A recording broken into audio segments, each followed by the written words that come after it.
Ini adalah sebuah jawaban yang menampar keras koalisi perubahan. Jawaban yang dilontarkan oleh Mbak Yeni Wahid ini membuktikan bahwa seorang Anies Rashid Baswedan tidak punya reputasi.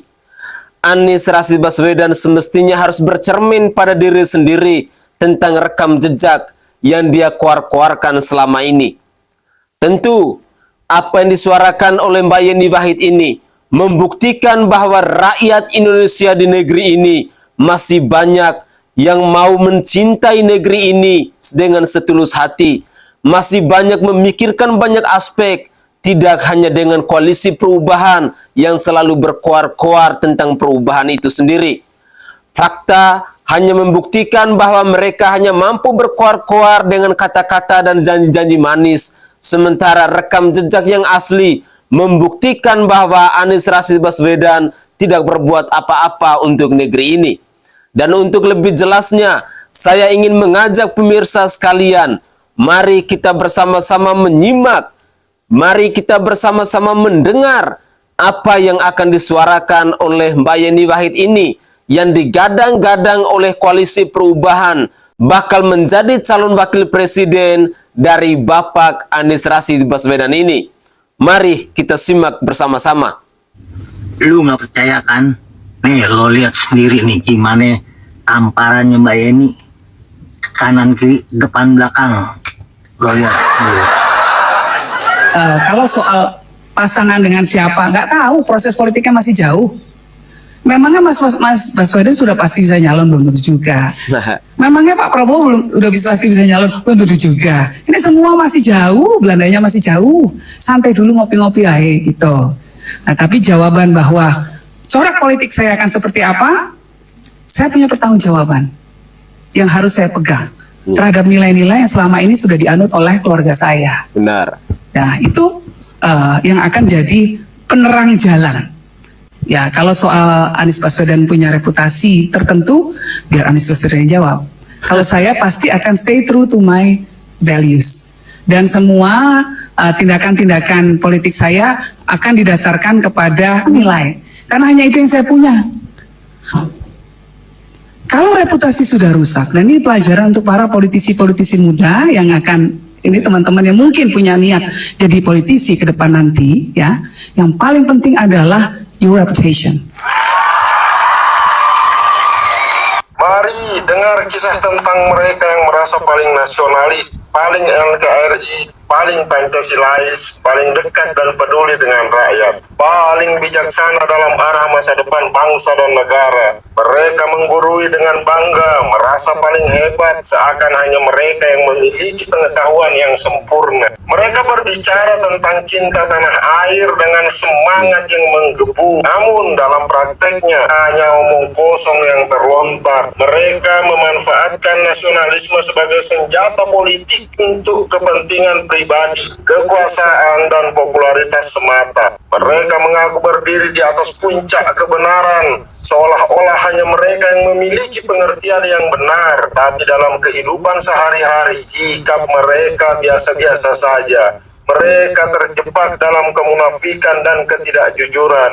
Mereka mengaku paling dekat dengan rakyat, kelompok wong cilik, seolah-olah hanya mereka yang merasakan derita dan kesulitan. Namun, bagaimana setelah mereka memperoleh kekuasaan? Mereka melupakan janji-janji dan menjadikan rakyat sebagai alat untuk mempertahankan posisi mereka saat ini. Mereka berjanji untuk membawa perubahan dan kemajuan. Tapi apa yang mereka lakukan selain mencari keuntungan pribadi?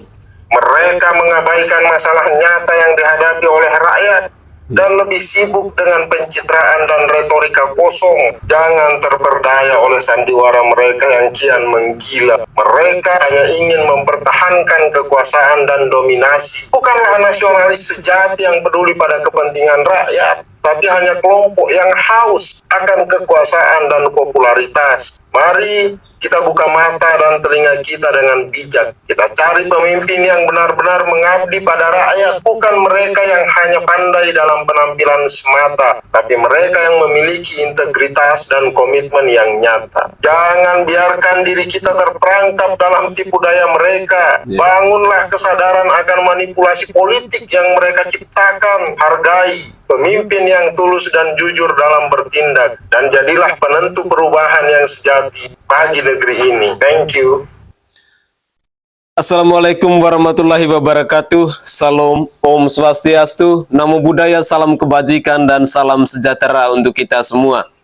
Saudaraku sebangsa dan setanah air, para penonton kanal YouTubeku yang sangat saya hormati dan sangat saya cintai. Marilah kita membuka hati kita. Marilah kita berpikir lebih kritis untuk menentukan tokoh pemimpin di negeri ini. Kita butuh pemimpin yang mau mengayomi. Kita butuh pemimpin yang berani. Pemimpin yang jujur. Pemimpin yang merakyat. Pemimpin yang mau membangun negeri ini. Dari 3 sosok calon presiden saat ini, ada Anies Rashid Baswedan, ada Prabowo Subianto, dan ada Ganjar Pranowo. Siapakah figur yang tepat yang akan melanjutkan legasi dari seorang Presiden Joko Widodo saat ini? Tentu ini semua adalah pekerjaan berat bagi kita semua. Kita rakyat Indonesia harus benar-benar membuka diri kita. Kita jangan terbuai dengan janji-janji manis. Jangan terprovokasi dengan politik uang yang saat ini mulai berseliweran sana-sini. Saudaraku sebangsa dan setanah air, kita mencari figur pemimpin yang mau membangun bangsa ini, yang mau membangun negeri ini. Itu adalah figur pemimpin yang benar-benar berani, pemimpin yang mau bekerja dengan hati, bukan pemimpin yang hanya mencari popularitas dan kekuasaan sehari. Tetapi kita harus berani untuk menentukan pemimpin yang mau membangun bangsa ini dari 2024 sampai 2029 nanti. Mari sekali lagi gunakan suara hati kita, tentukan pilihan kita dari sekarang. Pelajari rekam jejak mereka satu persatu agar di tahun 2024 nanti kita tidak terjebak dengan politik uang. Kita tidak terjebak dengan janji-janji manis yang dikeluarkan oleh para politisi, tetapi kita harus mampu untuk melihat dengan hati nurani seberapa besar pengorbanan mereka dalam membangun bangsa ini. Begitulah kira-kira tanggapan saya dari seorang rakyat jelata ini. Saya Sainai dari Provinsi Nusa Tenggara Timur. Saatnya kita yang rakyat jelata harus tetap berani untuk bersuara demi NKRI ini.